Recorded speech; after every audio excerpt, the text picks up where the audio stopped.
Hey, Charlie Bushnell from Percy Jackson and the Olympians. Hey, Arian Simhadri, also from Percy Jackson and the Olympians. It's a pretty cool sword you got there. Oh, yeah, you think so? By nice, I mean stupid. I don't like the way you're looking at me right now. Oh, buddy, you're about to see why they call me the goat. Guys! Not this again.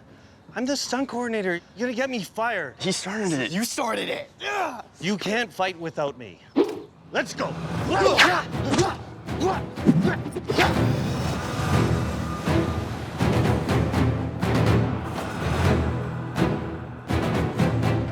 Thank you for being here. Welcome to episode 4 of the Percy Jackson and the Olympians official podcast. That's the biggest episode we've ever put out for this show. But I wanted to talk about, I think, something that can be overlooked when it comes to making huge episodes like this feel so magical. Stunts. They teach us sword fighting, they teach us how to work with wires, and all of the riggers are so incredible. They make sure we're always safe when we're flying. They choreograph all of our fights and our stunt sequences. One of, I think, my favorite stories that I have with stunts is one night I was out in Vancouver with Walker and Charlie, and I had a bit of an unfortunate incident with a cyclist, and my face got very friendly with the sharp end of a brick. I came to set, and I was like freaking out because my face was like swollen shut on one side, basically. And I had this huge gash, which I still have, it's still healing. I remember Eli pulled me aside and I was like, dude, I don't know what to do. I can't, do we write it in? Like, what do I do? What do I do about this? I'm so sorry that this happened, because this would never happen if it was like a stunt on the show, you know? This happened on my own time, which I think is ridiculous. But I was just like, I'm so sorry, I can't believe this happened. And he's like, dude, chill out, we can just write it in. And just like that, they wrote it in a little kind of confrontation in the show. And Vesh, my stunt double, came in and he sold that hit hard. And I was just free to work for the rest of the day without thinking about it. And I think that's a perfect way to kind of describe what stunts does for us. They put their bodies on the line so we don't have to. They make us look cool, and they also keep us safe. And we have the most incredible stunts team in the world, and everybody should know that. So thank you to our stunts team. They were firing on all cylinders this episode, and they have been for all season. But without further ado, I'd like to introduce our first guests, the one and only Tamara Valerie Smart and Charlie Ray Bushnell. Thank you guys for being here. Dude, no, thank you for having us on the pod. I love the middle naming. It's an honor. I love the middle naming, thank you. Yeah, of course. Arian, Did you say no middle my name, Simhadri. What? Did you say my Yeah, middle Charlie name? Ray Ray. Bushnell. Oh, okay. Yeah. That is your middle name, right? It is, yes. Okay.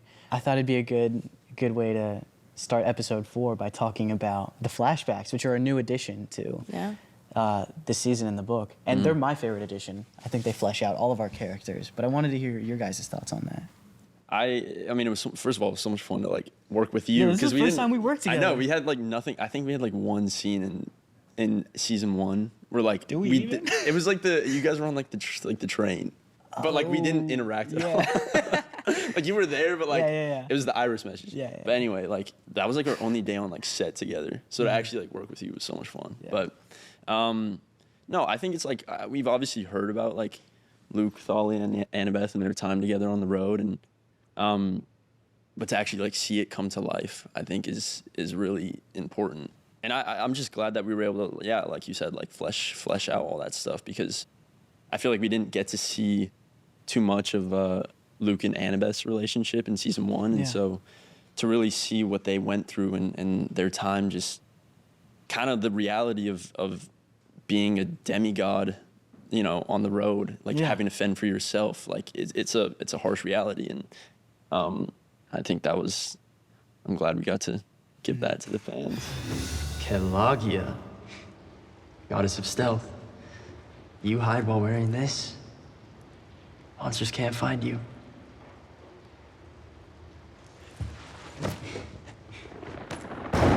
Luke, they found us. Positions, now! I think that the flashbacks was something that was so ridiculously necessary because, in the books, we only really see Thalia at the very end of season 2, or book 2. And at least in the show, Thalia is so heavily talked about in season 1, and so we don't really understand what is at the epicenter of this loss for Luke and Annabeth. We kind of hear about how we know that they love her and that loss was so great, but we don't really know why. And so I think it gives the fans an insight to kind of fall in love with Thalia themselves and experience that loss again, and kind of go through what Luke and Annabeth went through, which is really interesting because, you know, we'd never done it before. But I think that we got to have a lot of fun on set, and also, you know, explore the relationship of Thalia and Grover before she comes back, which is... That was fun. Yeah. That intro of you flipping Grover because you don't know who he is. Incredible. I thought was the perfect way to establish what Thalia's position is in this group. Absolutely. I agree.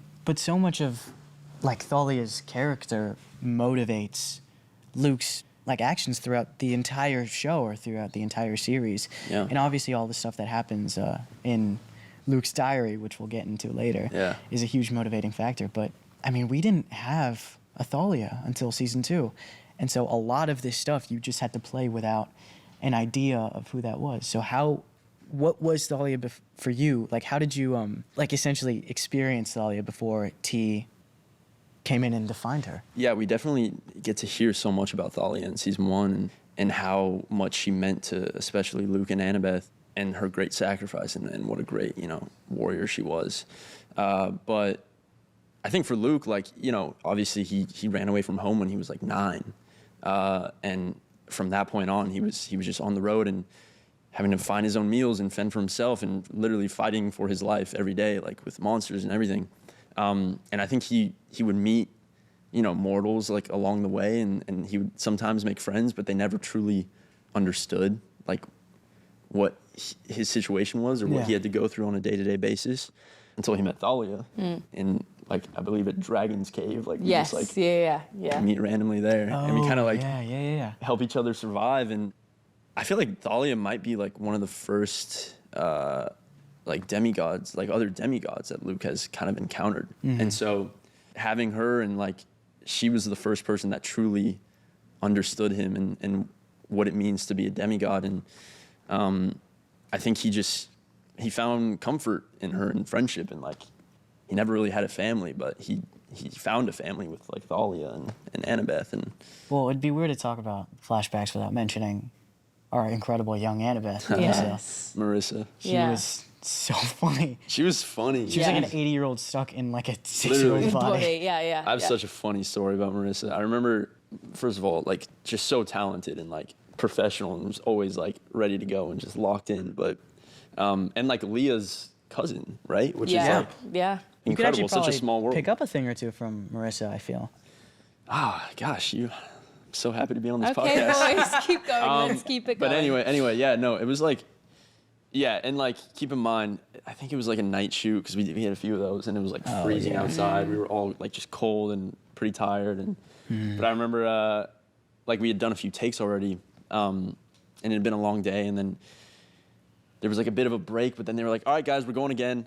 And I just remember Marissa was like, and kind of like under her breath, but she was like, these people just love to go again. It was just so She's funny. incredible. Like, yeah, She's she was so the funny. best. The best. She's awesome. Someone once asked her, like, oh, what's your favorite part of being here? Like, what's your favorite part of the day? And she's like, the going home part. And I remember, like, neither of us could keep it in. I've never started related laughing. to anything more than that. Yeah. She's real. Very She's, real, very honest. I think I know the day that you're talking about, too. It was, like, out in the forest, I think? Or it was Was it the forest or was it the warehouse? The warehouse. Well, That was, both like, kind of a those minute are ago. moments that I want to talk about, especially the working out in the forest, because I remember at the top of the day, you were adult Luke. You were, you know, Ralph Polo Lauren Luke. And you had to come to set, put the wig on, and like transform into basically what is an entirely separate character in the same day like that. And it was genuinely one of the most impressive things I've ever seen someone do. I wouldn't have been able to do that as quickly and seamlessly. It's like, what was that? Thank you. What went into that, like being able to do that? At the beginning of the day, I was like current Luke, Kronos Luke, in my nice fancy clothes and White skinny jeans. my skinny jeans that they put me in. Yeah. And then the second half of the day, and that was I would say that was a good like 16-hour day. Yeah. Yeah, probably. But yeah, that was just like, it was so much fun though. And I definitely have Andrew McElroy to thank for a lot of that. Shout out Andrew. Yeah, shout out Andrew once again. He really There's helped me. going to be a shout out, Andrew. Can't watch this. Yeah. Watch. Can we put a tally up on screen? That's what I Yeah. mentioned. Yeah. Let's just have that written on the screen the whole time. Yeah. Yeah. I mean, with current Luke and young Luke, he just really helped me bring them to life. And I remember, like, before we started filming any of the young Luke stuff, any of the flashback stuff, it was like a weekend, and he texted me on like a Saturday, and he was like, "Hey, meet me outside your building tomorrow." This story is at, like, incredible. 10 I'm a.m. so excited to hear this again. And I'm like, okay. So I meet him outside my building, and he has like a hoodie and like a beanie for me, and then like $5. Yeah. And he's like, all right, put this on. And I put it on, and he's just like, wear like comfortable shoes to like walk in. And so I put it on, and he's like, okay, what are you gonna do? You're gonna walk around the city, like just Vancouver, and you're just gonna act like young Luke, and you're gonna find like his physicality, his walk, and you have $5, and you know Thalia and Annabeth are hungry. You got to get them food. So I literally I put this hoodie on. I had my hood up, and I'm just like walking around the city like a little more hunched, always looking over my shoulder, because that's what young Luke probably would have been doing. You know, there's always a monster around the corner. And I went into like a donut shop, and I had like $2 left maybe, and I got like a couple little like donut ball things. Yeah. And we just did that for like 2-3 hours, and I was just like walking around. I mean, people probably thought I was like crazy, but yeah, and he just helped me so much with that. And I also want to mention that he recorded it. Oh. And Did he this actually? This was the first week I arrived, and he showed me this and told me showed this. you? Yeah. Can we get that clip and throw to it, please? And it was incredible to watch, but it was also like, okay, so what show am I doing? What am I getting myself into? yeah, To bring it away from young Luke a little bit, I wanted to talk about older Luke. There's a pretty popular, I would say a majority of this fan base that sides themselves with the Luke apologists. Yeah. And I wanted to know whether, I mean, obviously, Charlie, I know you're biased, but T, which side are you on? Do you think that Luke did anything wrong? I know what side I'm on. yeah. What side are you on? Oh no. Is that my phone? I have to go. You're getting an important call. Yeah, I'm getting a very important call. Sure. I am a side of the Luke apologists. Yeah. I have Beautiful. to say, I think This is a that- propaganda podcast. Yes, this is. Luke did it's nothing wrong. propaganda. Yes. You're crazy. I don't know what you're talking about. Right choice. I think that I was actually thinking about this morning because I knew we were going to mention it. And I have such a deep answer, but I think it's so important. I think that in any story, it doesn't exist without an antagonist. And I find that a lot of movies and TV shows, there are a lot of apologists and people who relate and empathize with antagonists of shows, because the reason they are the way they are is rooted by something that is very real and is something that a lot of people can relate to. And obviously this is quite a light show. It does get a little heavier, but it's a fantasy show. But I think that it's still so prevalent. I think what Luke went through is so prevalent, and it drives the person that he is today. And I think that, yeah, without him, it would be a less interesting story. So I do find him very interesting, and I do sympathize with him, and I think he's so key to the plot because, I mean, what a crazy arc to kind of switch up sides, number one. But also, again, he's a character with such depth. You know, he's ruthless, he's mean, he is, you know, this really hard-earned criminal. Yeah. But he also has this love for Annabeth, for Thalia, and that's what's driving him. And that's why I think people can relate to it, because we can be people who do bad things but have good intentions. Yeah. And I think that's it. Like, I think Luke, he obviously doesn't wake up in the morning. He's like, another day of being the villain. Like, you know, that's not like his mindset. Like, I'm so excited to torment children. like, he's truly doing this with the best of intentions. Like, he thinks with all of his heart that he's doing the right thing. And that, I think he he's trying to create a better world for Annabeth and Thalia and everyone. And I think that's something we see in episode 3 is like, I think Luke is like, he's like for the people, you know, like he's fighting for the people. Like he sees thinks the it's gonna gods bring as back like the golden age. Yeah, like he sees the gods as like this corrupt, you know, government in a way. And like he even says in episode 3, he's like every creature, every spirit, every demigod, like we're fighting for a new golden age where we can all be free. Like he's fighting for equality for all in a way. Yeah. No, except for the humans, but absolutely, yeah. Well, I think his mindset too is like, if we want to make this omelet, we might have to crack a few eggs, you know? Yeah, no, so true. I mean, an interesting analogy, but yeah, I like it. We might have to eradicate like a whole race of people. But it's fine. We'll be fine. Demigods will be okay. Yeah. But yeah, like he's, I don't know, he has the best of intentions. I think you're right. I was literally just about to say, I was watching the episodes 2 nights ago, and you were doing the speech about the fact that, you know, everyone is important and everyone is equal. And I just was like, yes. Like, I was like, okay, Luke, like, if I wasn't human, I'd agree with you. Oh, I would vote for Luke immediately. Yeah. Good looking, well spoken. I mean, wow, true. thank you. Yeah. Why do you think Thalia hung out with him for so long? That's why she decided to stay on the road with him? Yeah, that's why she became a tree. She sacrificed herself for a very, very charming guy. Right. Oh, wow. Yeah. Speaking of, I wanted to talk about something that I find incredibly, incredibly interesting. I got the chance to talk to Rick earlier as part of prep for this podcast, and we could probably throw to the clip here. One of the biggest changes that my son reminded me of, and I don't even know how this worked back then, but Luke was not in the original version. He was not even a character. Interesting. So but Luke is such a huge part of the story. I don't remember what that was like before Luke was in there. So, but he swears that wasn't part of it. So if you want to be a real purist, Luke is not canon. That's amazing. Wow. Yeah. I didn't wild. really know that. Yeah, he was never a I didn't know character. that either. Yeah. And I think that's really Wild. interesting. Yeah, it's just the fact, like that whole story to me is just so cool. Like the fact that It is, it started as a bedtime story and like, look at us now doing like a TV show. podcast. Crazy. It's kind of crazy. Yeah, like it's nuts. Thank you, Rick. Thank you, Rick. Rick and Becky. Shout Guys out. are the best. I never understood what Thalia was doing in the tree. Is she the tree? Did she like become it? Is she inside the tree? This is the biggest, How much does she know about what Luke is doing to her? Does she feel pain? Is there more critical thinking behind it? Does she dream? Does she think, you know? It's such a good question. This was I think also this was one of the biggest questions of season 2 for me as well. I think we kind of came to the conclusion that she almost is the tree, but also is inside, like both. Yeah. And that feels like a cheat answer, I know, but Interesting.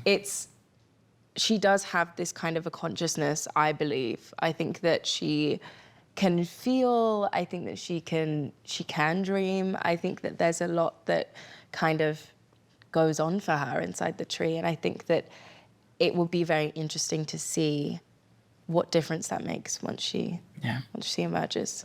I think she can hear Annabeth, even if there's not like I much agree. critical. Well, that's why I think she analysis of can it. feel. Like, even if she can't hear, I think she can feel, you know? Yeah. I mean, how do you feel about like me stabbing you?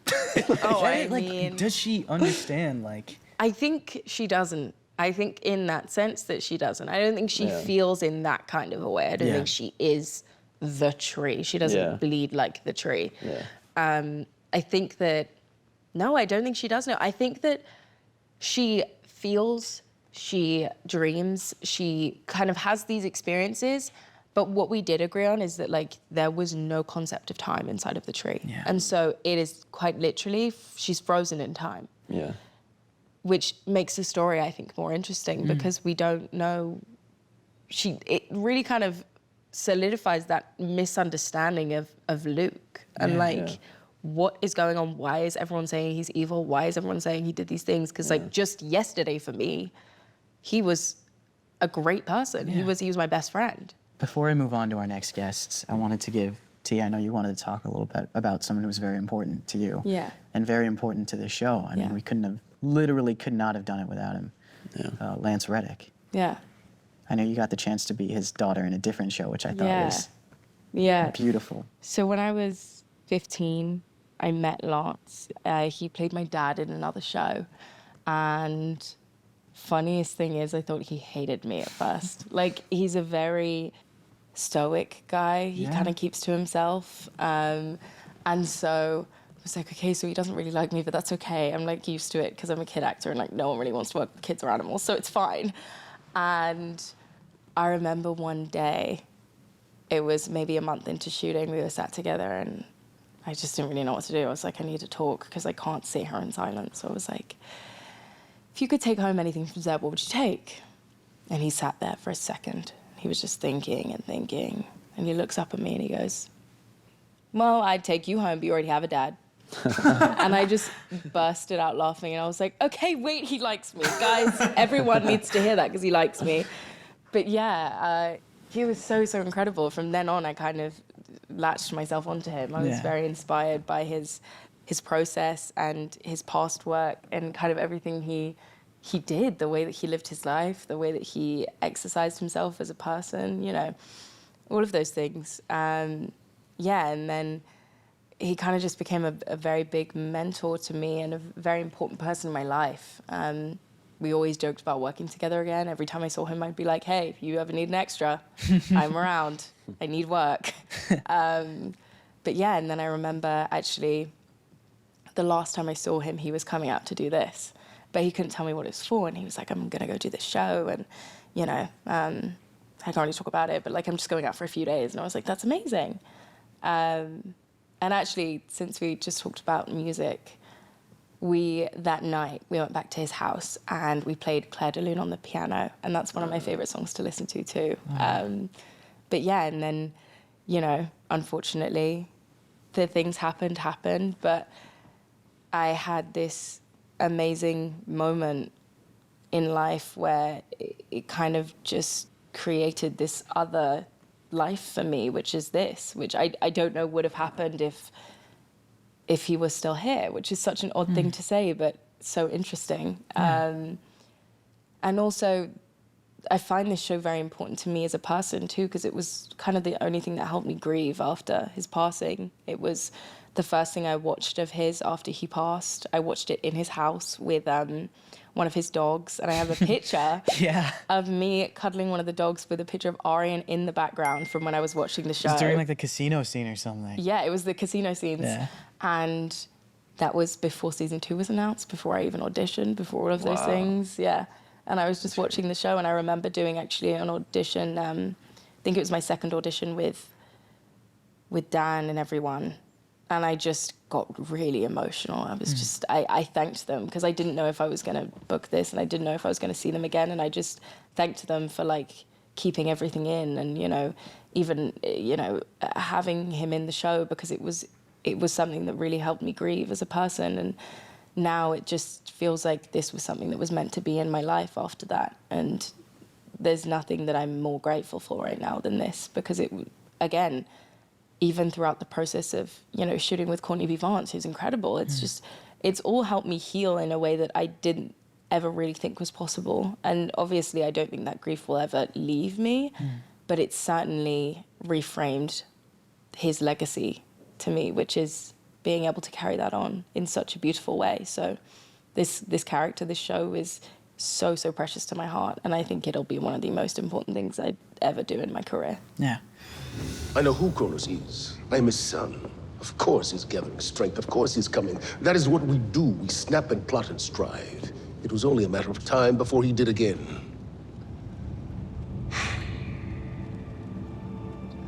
Thank you for the news. It is the only reason I'm letting you leave alive. I say it's time we bring on the people who actually make us look good on the day. Eli and Eric, thank you for joining us. It's so weird that you just magically appeared here out of thin air. It's crazy. Thank you for having us. Yeah, of thanks course. for having us. I wanted to ask, I think one of the most memorable moments of season 2 for me is obviously when T flips me over her shoulder and I get slammed across the pavement, which was great. Thank you for that. Yeah, anytime. Yeah, of course. But Thalia's fighting style is like very scrappy. T, you mentioned this while we were prepping for this episode. Like, she didn't train at camp. She like learned how to fight on the streets. Is that like, how do you build that version of combat versus like what is honestly like a much more, I guess, preppy style of fighting for Percy and for Luke? we basically take our actors and actresses and work to their strengths. And what you brought to the table right off the bat was just this like ferociousness and like built to that. And it's the same thing that we do with like Walker and Charlie. And I mean, the whole cast is so talented that it's very easy to just go, oh, let's do this. And also playing to the character and everything, and any chance we can get to just throw you around You'll take it. We'll take in it. a heartbeat. Yeah. I asked to do that stunt, and they were like, "No, you're probably gonna sit out of this one." And I'm like, "Guys, I could do it." And I saw the actual stunt, and I saw Vesh do it, who's my incredible stunt double. Shout out Vesh. And I was like, "Oh, thank God, I was not there for that." It's terrifying. No, we can't do all this stuff with you. And I feel like you two collaborate more than anybody really knows, especially like just audiences watching. Like when you think about it on paper, it makes sense that VFX and stunts work together, but Well, it's only as good as you know what he gives us to work with. Special effects and stunts are always like the place where we start. Some of the clips that we brought today are a great example of the collaboration with all of the departments, because the ironclad it's just sitting on the set. You know, it's just it's not moving. Which is hard to believe. We did some movement with the camera. But, you know, how you grab the people, it's everything for our animators to be able to work with something that looks, believable. Like in the scene where the Viking is pulled off. We had a difficult moment there because it was every other person is yanked off the deck real quickly. This guy has to be held there because as Clarice comes up, she's trying to get to him.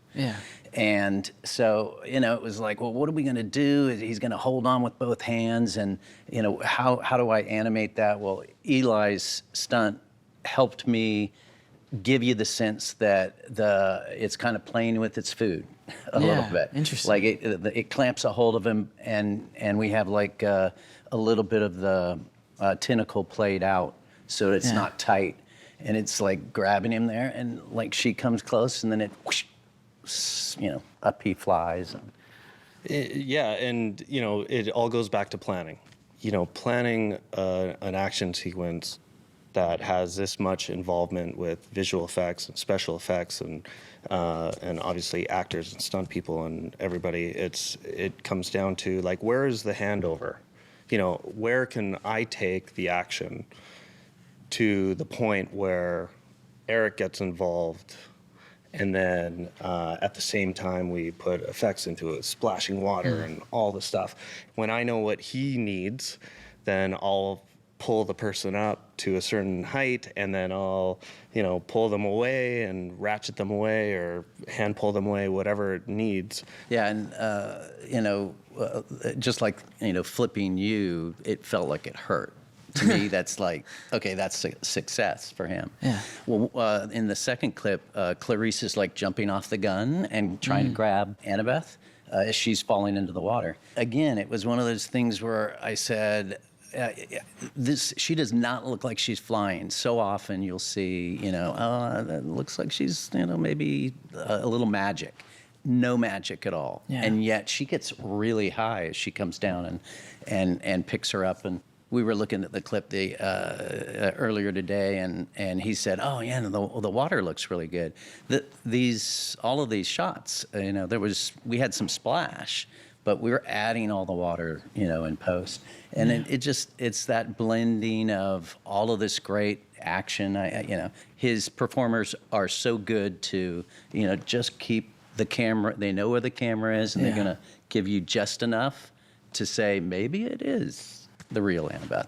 I feel bad. I brought you guys on and just kind of immediately jumped into it. I never gave you guys a chance to talk about what you actually do. Like, just break it down for everybody at home watching or listening. What are your jobs? I'm the stunt coordinator. Basically, I get all the pieces together and collaborate with the directors and all the different departments like Eric and anybody, given right down to the smallest detail of the easiest thing, which I always like to think that like the smallest gag is, treated as the biggest gag of the show, because every little detail matters. Yeah. Responsible for safety of actors, my stunt performers, crew at times, and just making it look really, really Awesome. good. So I was just going to say, so much of what you said about your job is kind of ditto for me. Maybe not the safety aspects of it, but you're trying to look at the details. You're trying to say, what do we want to do with your shield, for instance? Yeah. That came up in a meeting with Craig and Dan, where it's like, well, we don't want this show to become, ungrounded. It's not a superhero show. So with her calling Aegis, we could have a camera that's pointing right at it as it opens up and you see leaves of it forming, or we could do it from the side. And when you do it from the side, it's much more subtle. We'll have a little bit that opens up. It's just so much more subtle and elegant and grounded when you do it from the side. And you see it, kind of the pieces fill in, and there's a little bit of filigree of hot metal that fuses and comes, with a little bit of smoke too. Yeah. But I mean, all really subtle. And I think I love that about the producers.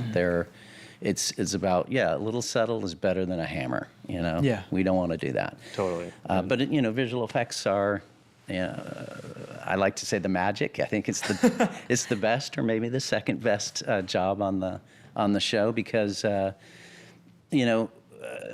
all my stuff happens in post, really. Yeah.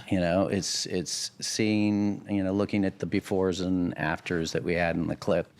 You just see how much is not there. And, it takes a long time, like 6 months to do the visual effects for a show like this, but worth every moment, every, repeat that you're watching and finding some, the water's not, the rain's too heavy, it's too bright, whatever it is. You're constantly revising to, as you said, look for the details and make sure that it looks as real as possible. Yeah. That's Percy Jackson. It's not supposed to be too magic. It's an integration. Your shield is a great example of it. And he's constantly on set bugging me, like going like, all right, so a little bit more this way, a little bit more that way. And it's just like, all right, he's the guy 6 months later going, God, how do I make this work? So it really is like on the day. Obviously, the moment that everyone's going to be talking about from the season, the Sea of Monsters sequence. Lower cliff!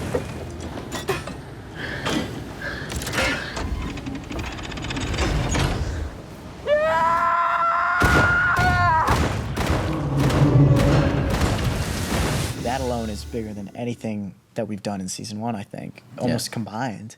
And like what goes into that is just so ridiculous off camera that I want to hear what you guys had to go through to even put that together. Oh my God, we started, months in advance with a sequence like that, and the collaboration starts with the director and Eli and special effects and myself, and we. You dream about all of the things that you want it to be, and you hope to be able to put it all in there. And we never really said no to anything. I think we both were hoping that the deck would move. It gives you a certain, but I look at the end product and say, I don't miss it. Like, I don't see it missing from the action. Well, and also because it ended up going into a spiral, so it was kind of good that it was tilted to 8 degrees, like, one way. That is something I'd like to talk about. You made... tilted the entire Ironclad set 8 degrees. Yeah, it took days for them to do it. Like, not even. I mean, the construction department was incredible. They did it overnight. Yeah, construction special effects. I think they projected days, and they did it in, like, overnight. Or something. We came back and it was all pitched. It's like 120-foot long ship. Giant metal boat. And they just went, eh. And we came back the next day and we were shooting on it. For me, huge, because I'm adding all the water in, and the splashes from special effects roll down the deck, just like you would expect. Exactly, and gives us that's the little details of that works for Eric, but also works for us, because when I say to Dior or Walker or Leah, like, you run out from the captain's quarters and run along the deck, well, we can tilt the camera, but it looks like they're just running flat. So you get the body positioning of running on a angled. We want to make it hard. Yeah. Hard enough, and then just hard enough. Just a little bit hard. Just a little bit. Yeah. So they can feel it. Yeah, exactly. So, but it does change the body position, the way everyone's legs You have to fight work, against and it, and then splash cannons hitting the. It's just like Yeah. all the elements.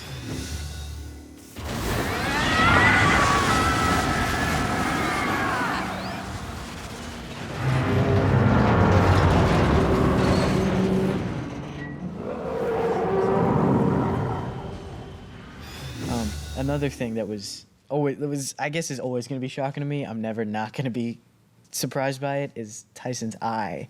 No. I mean, T, you saw that for the first time. Like, I saw a couple of previews of like what it was going to look like before we even started filming, but seeing it like actually up on screen was insane. Yeah.